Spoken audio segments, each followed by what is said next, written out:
David കറ്റാലയ്ക്ക് ശേഷം ഇനി ആര്? അതിനുള്ള ഉത്തരവുമായിട്ടാണ് ഇന്ന് നമ്മൾ വന്നിട്ടുള്ളത്. നിങ്ങൾക്കെല്ലാവർക്കും അറിയുണ്ടാവും, കേരള ബ്ലാസ്റ്റേഴ്സ് പുതിയ കോച്ചിനെ സൈൻ ചെയ്തിട്ടിരിക്കുകയാണ്.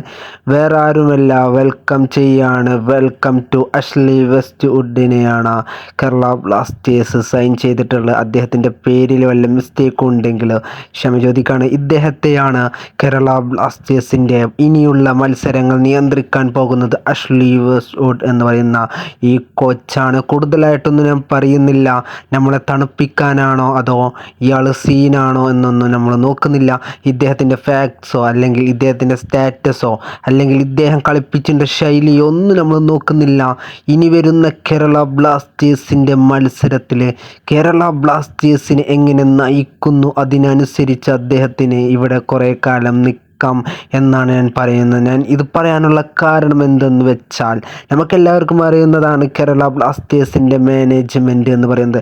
കേരള ബ്ലാസ്റ്റേഴ്സിൻ്റെ മാനേജ്മെൻറ്റിനെ പറ്റി പറയുകയാണെങ്കിൽ, ഏതെങ്കിലും ഒരു ആൾക്കാരെ കൊടുന്ന് കാണ്ട് അതിനെ വല്ല മാസാക്കി കാണിച്ച് കാണ്ട് ഇത് വരുന്ന് സെറ്റാക്കുന്നു എന്നൊക്കെ നമ്മൾ ഉറക്കേണ്ടതാണ്. ഞാൻ ഇദ്ദേഹത്തെ കുറ്റപ്പെടുത്തുകയല്ല, പക്ഷേ ഞാൻ പറഞ്ഞു പോകുന്നതാണ്. എന്താവും എന്തുള്ളതൊക്കെ കാത്തിരിക്കാം. നമുക്ക് ഇദ്ദേഹത്തിൻ്റെ സ്റ്റാറ്റസും കാര്യങ്ങളൊന്നും ഞാൻ പറയുന്നില്ല. ഇനിയുള്ള മത്സരം, ഇദ്ദേഹം നിയന്ത്രിക്കുന്ന മത്സരം എങ്ങനെ ഉണ്ടാകുന്നു അതിനനുസരിച്ചാകും ഇദ്ദേഹത്തിൻ്റെ നിലനിൽപ്പ് എന്നുള്ളതാണ് നമുക്ക് മനസ്സിലാക്കാൻ കഴിയുന്നത്.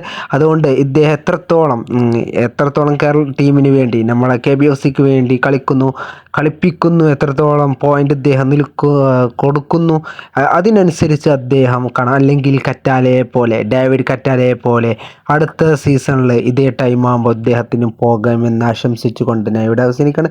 ഏതായാലും നല്ലൊരു തുടക്കമാകട്ടെ. ഇദ്ദേഹത്തെ പ്രതീക്ഷ വെക്കട്ടെ.